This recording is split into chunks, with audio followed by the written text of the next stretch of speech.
بسم اللہ الرحمن الرحیم۔ ام المومنین حضرت عائشہ صدیقہ رضی اللہ تعالی عنہا خاتم الانبیاء حضرت محمد صلی اللہ علیہ وآلہ وسلم کے نکاح میں شوال کے مہینے میں آئیں اور شوال کے مہینے میں ہی آپ کی رخصتی بھی ہوئی۔ حضرت ابو عمر فرماتے ہیں کہ ام المومنین اسی وجہ سے اس بات کو پسند کرتی کہ ان کے خاندان اور دوسرے تعلق دار لوگوں کی خواتین بھی اپنے خاوندوں کے پاس شوال کے مہینے میں جائیں۔ حضور علیہ الصلوۃ والسلام کا فرمان عالی شان ہے، میں نے 3 راتیں تمہیں خواب میں دیکھا، ایک فرشتہ تمہیں ریشمی کپڑے کے ایک ٹکڑے میں لایا اور کہا کہ آپ کی بیوی ہیں، بس اس نے تمہارے چہرے سے پردہ ہٹایا تو میں نے کہا اگر یہ اللہ سبحانہ و تعالیٰ کی طرف سے ہے تو وہی اسے پورا بھی فرمائے گا۔ یہی روایت صحیح مسلم شریف میں بھی موجود ہے۔ ترمذی شریف میں ہے کہ تشریف لانے والا فرشتہ حضرت جبرائیل علیہ السلام تھے، جو حضرت عائشہ کی صورت مبارک کو ایک سبز ریشمی کپڑے میں نبی کریم صلی اللہ علیہ وآلہ وسلم کی خدمت میں لائے اور عرض کیا یہ دنیا اور آخرت میں آپ کی زوجہ ہیں۔ اسی میں ایک اور روایت ہے کہ حضرت جبرائیل علیہ السلام نے عرض کیا یا نبی اللہ، اللہ سبحانہ و تعالیٰ نے حضرت ابو بکر کی بیٹی سے آپ کا نکاح کیا ہے۔ ام المومنین حضرت عائشہ رضی اللہ تعالی عنہا کے فضائل میں سے ہے کہ حضور نبی کریم صلی اللہ علیہ وآلہ وسلم نے آپ کے علاوہ کسی دوسری کنواری عورت سے شادی نہیں فرمائی، اور حضور اپنی تمام ازواج مطہرات میں سے حضرت عائشہ کے ساتھ زیادہ محبت فرماتے تھے، یہاں تک کہ جب بھی آپ کسی چیز کی خواہش کرتی تو آپ فوراً پورا فرماتے۔ ایک سفر کا واقعہ ہے کہ جب آپ صلی اللہ علیہ وآلہ وسلم نے ام المومنین حضرت عائشہ کو نہ پایا تو فرمایا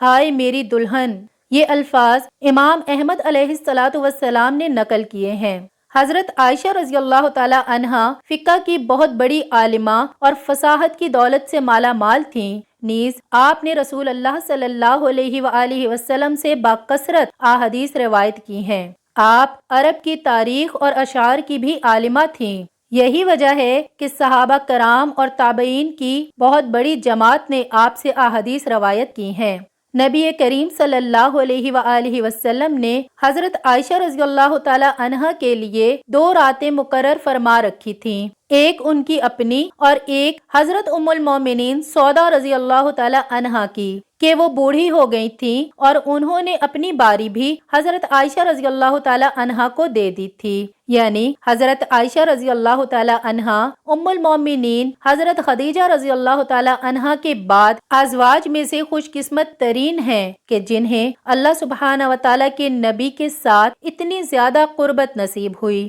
حضرت عائشہ رضی اللہ تعالی عنہا حضور کی رفاقت میں تقریباً 8 سال اور 5 ماہ رہیں، لیکن اس تمام عرصہ میں آپ کے ہاں کوئی اولاد نہ ہوئی۔ جب نبی کریم صلی اللہ علیہ وآلہ وسلم کے صاحبزادے جناب سیدنا حضرت ابراہیم رضی اللہ تعالی عنہ کی حضرت ماریہ قبطیہ رضی اللہ تعالی عنہا کے بطن اقدس سے پیدائش ہوئی تو حضور کی بیویاں رشک کھانے لگیں اور ان پر یہ بات گراں گزری۔ حضرت ابو جعفر سے روایت ہے کہ رسول اللہ صلی اللہ علیہ وآلہ وسلم کچھ دنوں تک حضرت ماریہ کے پاس نہ گئے، کیونکہ آپ کی بقیہ ازواج پر وہ گراں گزرتی تھیں اور ان پر رشک کھاتی تھیں، مگر ان سب میں سب سے زیادہ حضرت عائشہ رضی اللہ تعالی عنہا کو رشک تھا، کیونکہ آپ بے اولاد تھیں اور آپ کو اولاد کی شدید خواہش تھی۔ حضرت عائشہ رضی اللہ تعالی عنہا فرماتی ہیں کہ جب حضرت ابراہیم پیدا ہوئے تو رسول اللہ صلی اللہ علیہ وآلہ وسلم ان کو لے کر میرے پاس آئے اور فرمایا اے عائشہ میرے ساتھ اس کی شباہت تو دیکھو، یہ میرے ساتھ کتنا ملتا ہے۔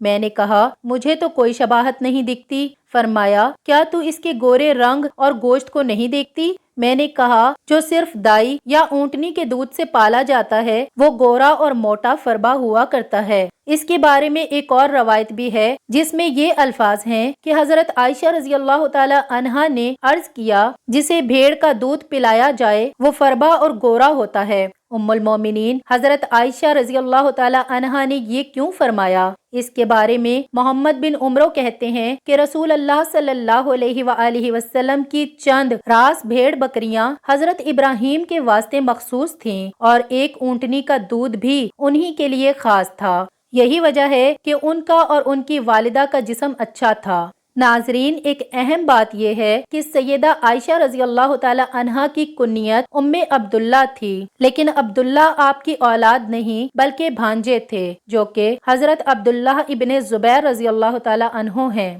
جب ان کی ولادت ہوئی تو رسول کریم صلی اللہ علیہ وآلہ وسلم نے ان کے منہ میں اپنا لعاب شریف رکھا اور حضرت عائشہ رضی اللہ تعالی عنہا سے فرمایا، یہ عبداللہ ہے اور تم ام عبداللہ ہو۔ حضرت عائشہ رضی اللہ تعالی عنہا فرماتی ہیں کہ اس کے بعد سے ہمیشہ میری کنیت ام عبداللہ رہی جبکہ میری کوئی اولاد نہیں ہوئی۔ اسی زمن میں ایک روایت یہ بھی ملتی ہے کہ جتنا عرصہ سیدہ عائشہ حضور صلی اللہ علیہ وآلہ وسلم کے ساتھ رہیں، اس عرصے میں آپ کو ایک حمل ہوا، لیکن کچھ عرصہ بعد وہ ضائع ہو گیا۔ شارح بخاری امام احمد بن محمد کستلانی رحمت اللہ علیہ سے نقل کرتے ہیں کہ اس بات کی کوئی اصل نہیں ہے، صحیح بات یہ ہے کہ آپ کو ام عبداللہ آپ کے بھانجے کی وجہ سے کہا جاتا ہے۔ اس حوالے سے ایک اور روایت ہے، چونکہ عرب میں کنیت اشراف کی شرافت کا نشان سمجھا جاتا تھا اور حضرت عائشہ رضی اللہ تعالی عنہا کی کوئی اولاد نہ تھی، اس لیے آپ کی کنیت بھی نہ تھی۔